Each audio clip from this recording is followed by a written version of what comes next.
Now, back to a kinder, gentler Curtis Wright on the beat. 7:34 across southeastern North Carolina. Wake up, get some coffee. We've got lots more to talk about here on the beat on the new 106.7 FM My Talker Radio. In what is being hailed as the Great Bipartisan Act of 2014, members of Congress on both sides of the aisle, together with the president, agreed on February 15th to suspend the federal government's debt limit through March 2015. The suspension applied to the $17.2 trillion in debt that is measured by currently outstanding U.S. Treasury bills.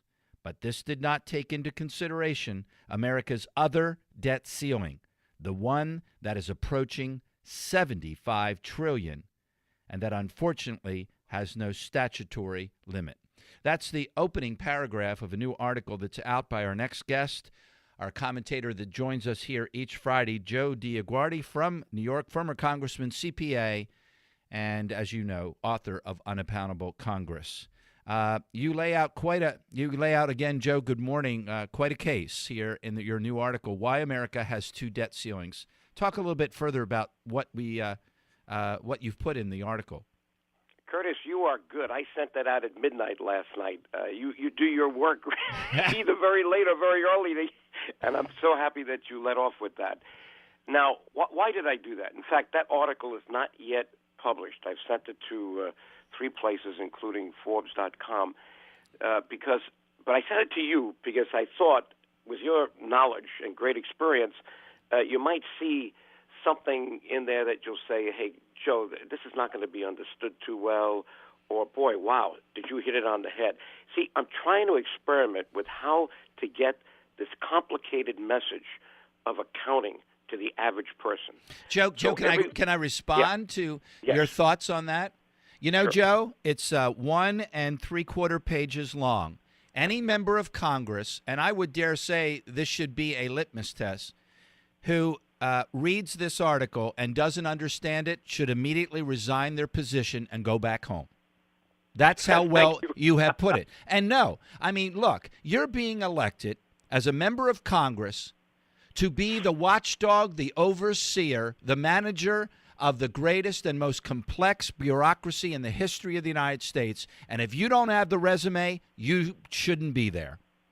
Or at least get educated, and now at least we have 10 members of the House that are qualified, certified public accountants. When I was there in 1984, we had one, Joe DioGuardi. So at the least, they have to go to those people and say, hey, you know, I've been hearing this stuff from this former Congressman, Joe DioGuardi. Can you explain it to me? And the reason they should do that, as I said in my article, look at the reasoning that was given by many members of Congress to raise the debt ceiling. You saw my quote there. Mm-hmm. Oh, we can't walk away from our bills. We got to pay our bills. Well, they're using the rhetoric of accrual accounting, liability accounting, to justify the raising of the cash basis debt ceiling because they're saying, hey, we already kind of obligated ourselves. Now we have to pay. Well, if we obligated ourselves, that's a liability. Why isn't it on the books? Why isn't it being considered up front before we get to the debt ceiling? Well, it was interesting. We know what our obligations are. It was interesting because Minority Leader McConnell in the Senate said, I voted to save the country. Well, you know, if your whole motivation is to save the country, then how the hell did we get in this position, right? Exactly. And we can't keep kicking, I know it sounds trite, this can down the road because every year we go by, we're not reducing the debt. No matter what they're doing, they're fooling the American people to keep talking about reducing deficits. If you don't eliminate a deficit, that means you're adding to the debt. And that brings me to another big thing that happened this week, was that Congressman Camp, the chairman of the House and Ways Committee, introduced a tax reform bill, and thank God, because it may not get passed this year, but it's going to begin the discussion. And what that discussion should be is to lower tax rates, create a fairer, more efficient tax code, and shift the debate over taxes to growth from redistribution. All Obama has been talking about is redistributing money. but that's not growing anything. And that's where we are right now with household incomes still 4.4% less than when the recession ended in 2009. So I have to congratulate him. The problem with the bill is over 10 years, it doesn't reduce the debt. It's kind of neutral on that. And it just bothers me that we still have this big problem lingering, and interest rates are going to go up.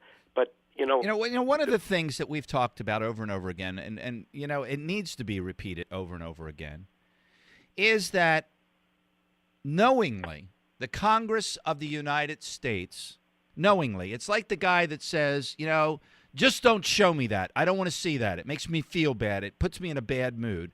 Their accounting system is doing just that. They're making these decisions, and it is actually fact, you know this, you've said it 1,000 times, that our officials in Washington are making fiscal decisions that have no factual relationship to the numbers, the real numbers, the total numbers of where we are. I mean, financially, where we are, our financial condition. Nobody would do this. Not in your business, not in your home. No way that you would do this, but we do this in Congress every day, do we not? Don't show me. Absolutely. Don't show me the leaderboard. I don't want to see it. I'm just going to make this decision on this wonderful program. Well, it's only going to cost us $100 million. Well, we're already, $100 trillion in the hole. You shouldn't be voting on the program, right? Exactly. And they keep using this word statutory, for the debt limit. They're hiding behind the law, but there are other laws that they don't want to recognize, again, hiding in plain sight, like Securities and Exchange Commission.